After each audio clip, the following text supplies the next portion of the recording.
Bring your pals, and bring your gals, We'll have a show for everybody. A little music, some poetry, hear a funny story, hopefully.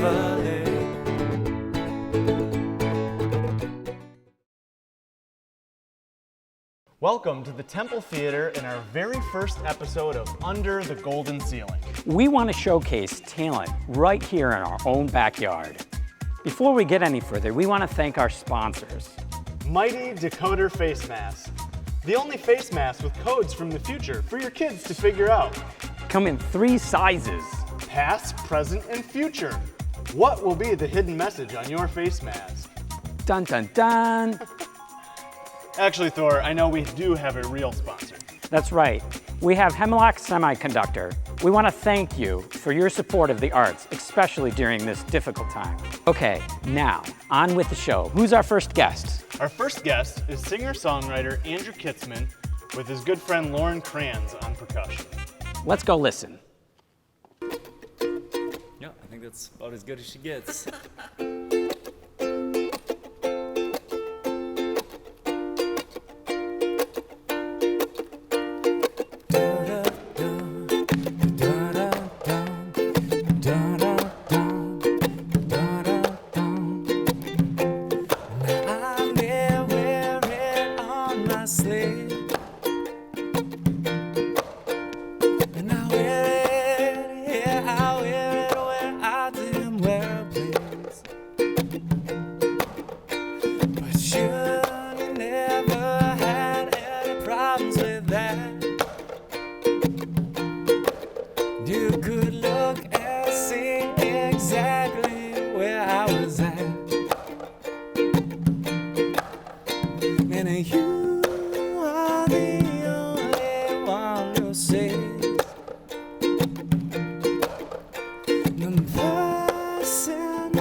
And you are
the only one for me.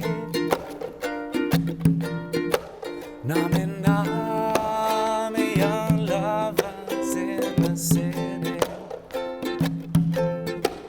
Nami, young lovers in the city.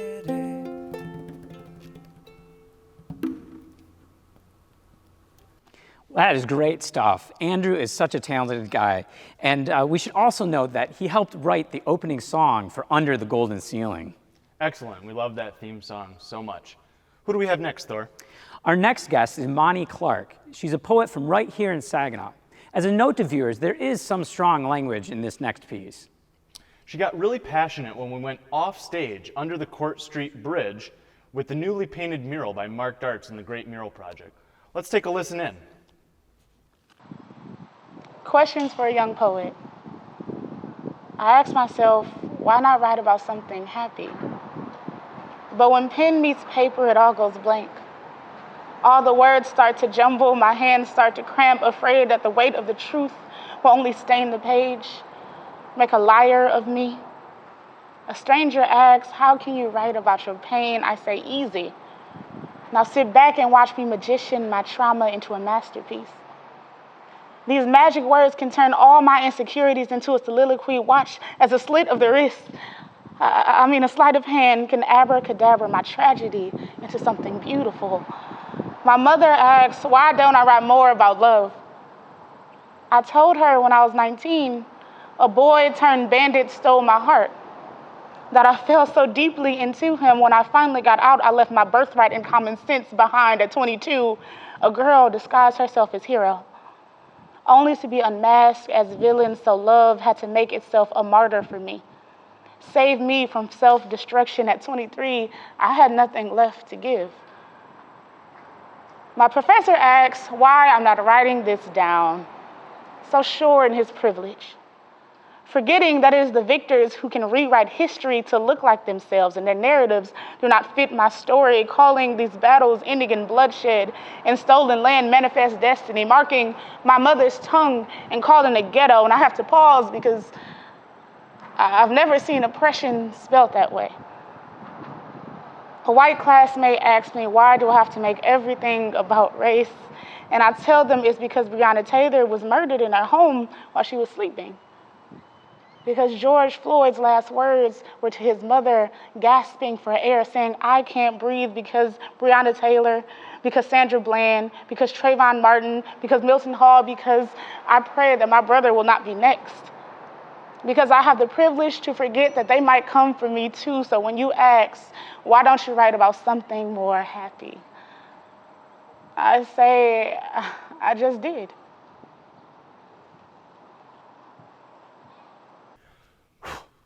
Powerful. Imani did a great job. Good poetry has the ability to unite the mind, the heart, and the gut. For our last segment, we have Ric Mixter. He is a shipwreck historian right here in the Great Lakes state of Michigan. He's working on a book right now about messages in bottles, and he told us one of those stories. Is this like before cell phones? Just a little bit before cell phones. Did he send you a video in a bottle? No, we just talked on Zoom. Reasonable. Oh, there's so many great stories from the messages in the bottle that range from the famous with 3 bottles that were found from Titanic all the way to, as you said, the Great Lakes, which is where my heart is, and stories that really tie in to fit into the Saginaw area too, which that's the one I'd like to share today. It's the story of the Plymouth. And the story really begins in 1854 in Cleveland when the Plymouth is built as a steamship. And it served many years on the Great Lakes, hauling passengers and especially cargoes like coal and grain into Buffalo. Is where it spent a lot of its time.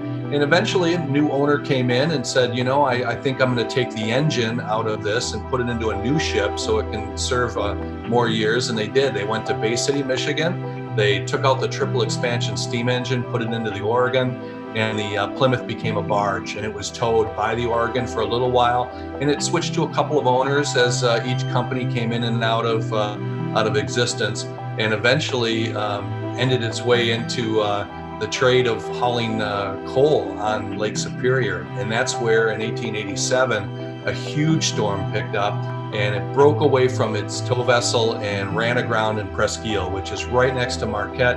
And all the Yoopers cheered because here was their entire winter's supply of coal, and all they had to do was walk out on the ice to go get it. So, of course, pretty soon an entrepreneur figured out a way that he could sell back the cargo of coal from the Plymouth to the original owners, make a great profit, and he actually hired somebody else to do the work with horse-drawn sleighs to unload it.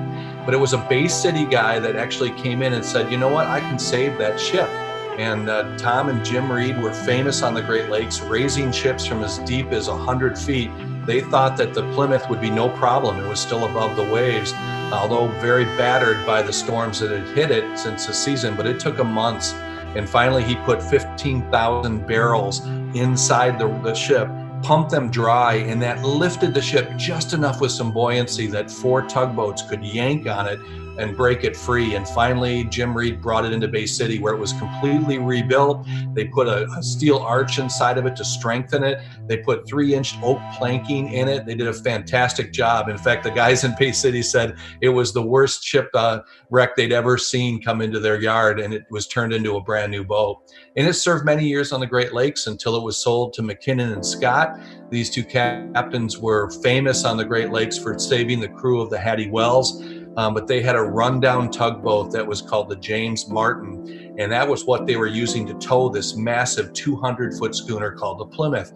And sure enough, they brought in 68,000 logs of cedar on one trip, and a lot of people were amazed that this boat could do this. And they got a contract with Hubel to be able to pull these logs back and forth. Well, it turns out one of the loads they were supposed to do was $1,000. It was 60,000 logs, and the McKinnon and Scott didn't get the whole cargo in, so there was a big lawsuit. And eventually Plymouth got dragged into that, where they had to have a marshal on board, or they couldn't sail because they were worried that McKinnon and Scott might dump this asset in the middle of the lake and try to collect on it. So here's this U.S. Marshal on board this trip where they're going to leave from Menominee, go all the way through Green Bay, through the tiny islands that are in northern Lake Michigan, and go up to an area in the Straits of Mackinac called Search Bay to get these logs.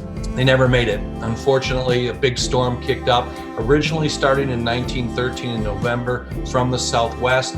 It trapped them in an area off of St. Martin's Island where they literally could not move until the wind switched direction, and then they had to move because now they were exposed. And when they did, they got out and found out the tugboat was sinking.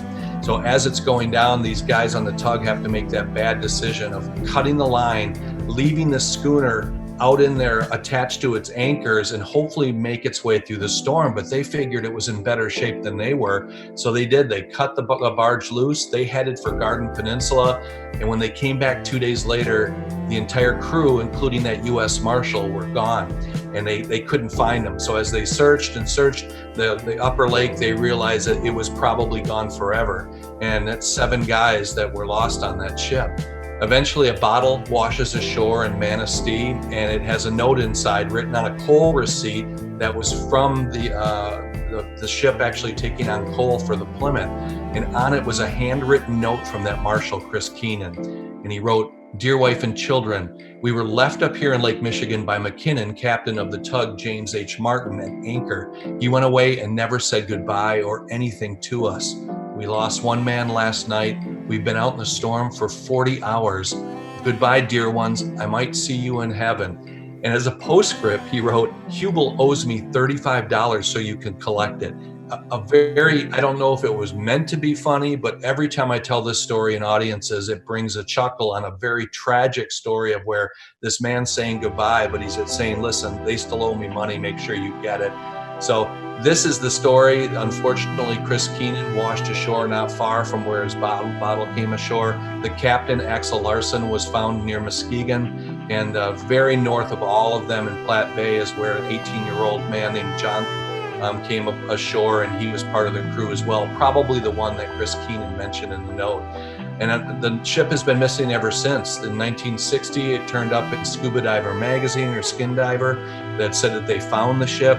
And the location didn't seem right to me because it was too far north and against those winds that were blowing from the northwest at 60 miles an hour. There's no way they went against those dragging anchors in a boat with no motor. So I believe that it's not that one, to the point where we went up there with scuba diving equipment, measured the wrecks that are up there, and determined it was probably the Erastus Corning. So the wreck is still out there to be found, and divers are still looking for it today. And that's part of my message in the bottle, or the working title of the book right now is Bottled Goodbyes, that we'll share in a new book that's coming out.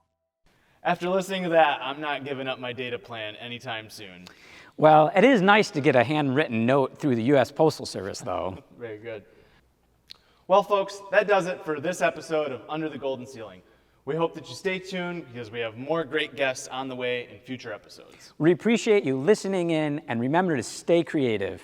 Bring your pals, and bring your gals, We'll have a show for everybody. A little music, some poetry,